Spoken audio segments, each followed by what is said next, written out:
এটা কি হলো? এখন এই শালা নাই, এই ফাঁকে একটা রুটি খাই।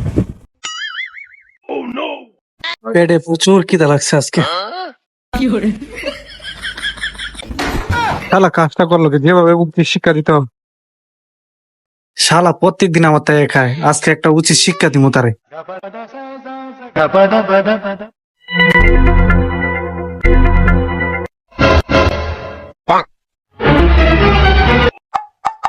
আমার কাজ শেষ, আজকে তুই আয়।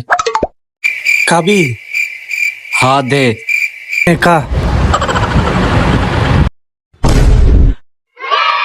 नुनता नुनता लागे क्या? এটা হইছে স্পেশাল। নে খা খা খা খা খা। এখন কেমন লাগে, আরো খাবি?